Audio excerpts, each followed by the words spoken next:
Okay, the underlying energy is the Two of Wands, y'all. It's about picking the path, picking where you want to go. Underneath that is the Magician, and trusting and knowing that you have everything that you need to make it happen. And I feel like you guys already know. You already know what you need. You already know what you got. You already know that you have everything that you need to make some steps forward, right? To make the move, to do what you want, to do whatever makes you happy.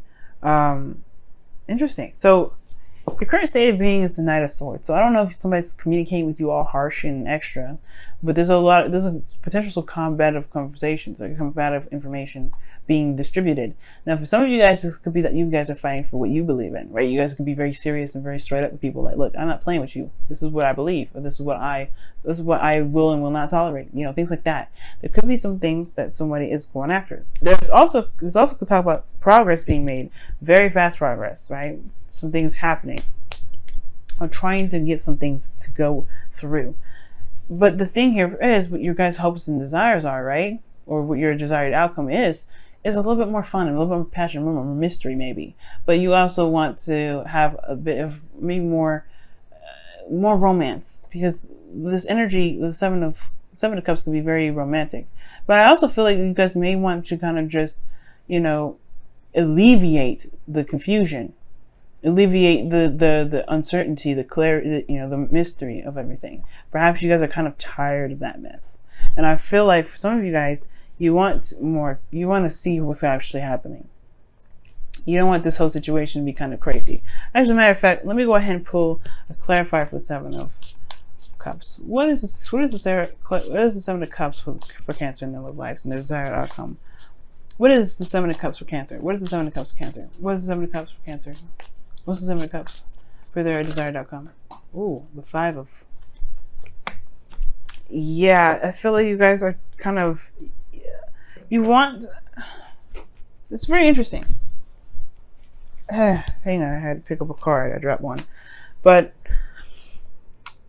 the Five of Cups indicates kind of, you know, obviously mourning, because this person's lost something very precious to them, something from the past that meant something very dear to them. Of course, they have to honor their emotions, right? But it's the part that they believe that they can't have anything better than this that keeps them from being able to work, but to, you know, be able to have what they want, have something even probably better than the first thing. And that person potentially does end up living in the past because all they can think about is what they've lost. So the thing here is there may be a romanticizing of the past here. There may be a lot of romanticizing of the past, but I feel like at the same time, there could be this desire that there's obviously the Two of Cups here. There's still a relationship to work with. There's something that's still there to work with there. And I feel like it's picking those cups, picking an option that's available, that really resonates with you. I feel like there may be like this desire to kind of go and, you know, and make whatever you've got left work, you know, work for the best and be very fun and romantic and passionate. And, you know, you want to have a little bit more of dreams, of a dreamy relationship. And it's not completely gone. You don't want it to believe it's completely gone. And I don't think it is.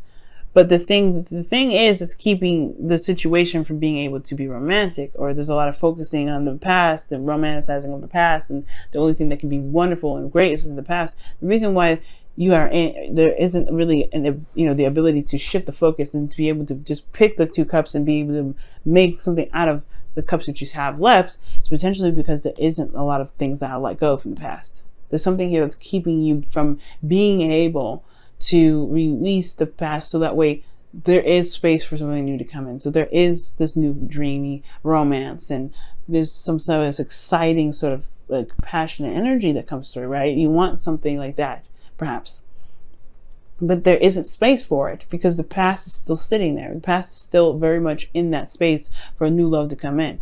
And the reason why is because of the devil. Now, the devil can come up for obsessiveness, right? And it can come up for a number of reasons. But how I'm seeing it here is more of that you feel like there is, you're trapped in a situation where you have the perfect connection, you have the perfect relationship, and there's nothing that can get better from this. It can't get better. For some of you guys, it feels like you guys are just truly trapped and disempowered. You're powerless in a situation. You guys may even feel bound and, bound to something, bound to the past. Like you can't help but, cling to it because that's just the only thing that makes you feel safe. And that's not the case, right? These old habits are potentially what's keeping the past very much dormant in your current life. And that's not going to be able to truly manifest you something new if there's space that's being taken up. It's like trying to buy a new bed when there's a room. Well, trying to buy a new bed for a room that already has a bed in it. You gotta have to remove that bed in order to put the new one in it, right? Or you can't stack the beds up on top of each other. That's gonna, how is someone gonna get on the bed safely without them hurting themselves? So that's the same sort of situation. That's what I see with the devil. Is the old behaviors and old things and old ways of being, right, have a lot to do with the things that has a lot to do with the resistance of this change, of this releasing, of this death of a situation. And with death, there is rebirth. It's never just death, okay? Now, the advice to kind of help you guys to get what your desired outcome is, right, to be able to have a romantic relationship, maybe not as the same as the past, but something something even better potentially, right, is the high priestess. One that has to trust themselves to be able to get what they want, right? But they also have to be very in tune to what they feel. Now, as I was pulling up before, it's like somebody may be, some secrets may come to light, some things may come up from the surface that was hidden. I feel like there has to be openness. Now that was, the high priestess came up before, I feel like honestly what it was trying to tell me, which I probably wasn't, I was reading that message for someone else, maybe someone else in the reading may needed to hear that, but the high priestess for you guys for this situation is about being open. It's about allowing things to come to you and not clinging to the past and not clinging to things that are, that are no longer, that are no longer there. It doesn't mean it will never happen again, but it's going to require patience for it to come back in. It's going to require healing and loving within yourself, for the things that you're feeling. So for there to be, the release that's needed and for things to come in. There's trust and fundamental of that, trusting that it will come back, trusting that something amazing will come in. And you guys have the magician underneath here. You have everything that you need. You have everything that is necessary to manifest what you want. You have the tools, you have the knowledge, you have yourself. The confidence is there, but picking the direction in which to go, that's the doing part, and that's something that is definitely it's going to require trusting yourself to be able to execute. Because how you guys are feeling is the Six of Cups. Now, I already seen this, and I knew that there was something regarding the past and holding on to it potentially that was coming up, but I wanted to see why the Seven of Cups itself is coming up in here. And I feel like you guys want romance, just like from the past. You guys want to feel like you're in that relationship again, or something very similar. That innocent new love, that connection that was just profound. And I feel like the reason why you can't let it go is because this connection was so profound. This connection was so deep and so intense. It was so powerful. It's hard to even imagine being with someone else with the same stuff and having the same emotions and the feelings about it. But the thing is, guys, it can, you have to be open to it. And the Six of Cups is telling me that you guys are still living in the past. You guys still feel that connection because it's profound. It echoes through you for ages and eons. It will forever, probably. It'll be the best thing you've ever felt in your entire life. But it's not the only thing that you'll ever feel. It's not the last. It's only the beginning, because these two, this is their first love. This is their first time ever getting together. This is their first time ever feeling anything for someone, right? This cooties, they're children in this card, right? So this is their first time being okay with allowing themselves to be vulnerable with one another. But this is not the only time that they will ever be vulnerable. This is their first time, but it will never be their last. Then that's the thing. This will never be the last.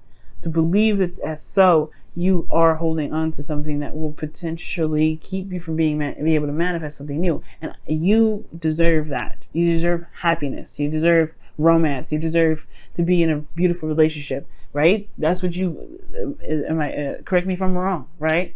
But it's going to require you to trust that it will come to you again. It's going to require you guys to trust that. Hopes and fears, the Queen of Cups. She knows what's in her cup. She knows how she feels. She's very much aware. And you guys want to be in love. That's your hopes and fears. You want to feel want to feel so deeply in love with someone. You want someone to love you back. You want to feel that connection again. You want to feel something deep and profound. Something that rocks you to your absolute core. That's your hopes and fears. And I feel like you guys will. Because the Six of Wands is in your outcome. You guys are not the same Cancer from last year. You have a lot more experience. You guys have, are very much aware of the situation around you. The Six of Wands talks about recognition and victory through your efforts. And the effort that is talking about here, I feel, is about the internal journey. The internal journey in regarding to making peace with what has lost, but knowing that it will never be the last. And the thing is, it's like, yes, this connection was so profound and so strong, it's hard to release it.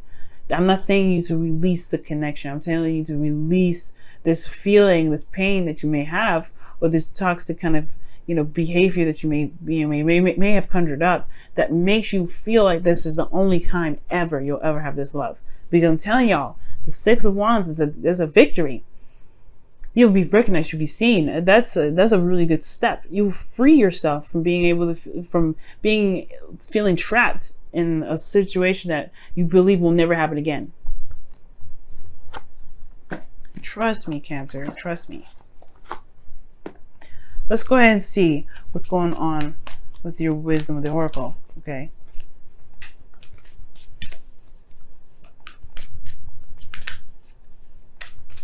And it hurts. Yes, this person was a soulmate. This is a soulmate. This person was a soulmate, and they've touched you so deeply. They've really entered your life, and they made such an intense impact. How can you forget them? It's not about forgetting. I promise you, it's not. It's not forgetting them at all. Not in the slightest. But it is releasing this feeling of not being able to ever find something like that again. And for some of you guys in a relationship, right? You guys could still be in a relationship right now. And the romance is possibly have faded away. The Hollywood, not Hollywood, but the honeymoon phase is probably dissipated. And for some of you guys, it's not the honeymoon phase at all. It could be that there's just something that this is not the same. Something may have happened, some sort of arguing, some sort of back and forth, and it just kind of, the relationship in a sense took a hit in a big way. But it's not the end. I promise it's not the end. You have to find your way back. You have to find your way back, but you have to trust that you can find your way back. And it all starts from making a decision about what you want to do with the connection. See what the Whispers of Love says for your relationship this week as well. Miracles and blessings. Everything has its gifts, and it's true. We may not see them sometimes, but everything has a reason. Everything is for our highest good. Everything happens to make us the best that we can be. And everything happens for us to prepare us for the better things to come. Because we are not going to ever just experience something amazing one time. Okay.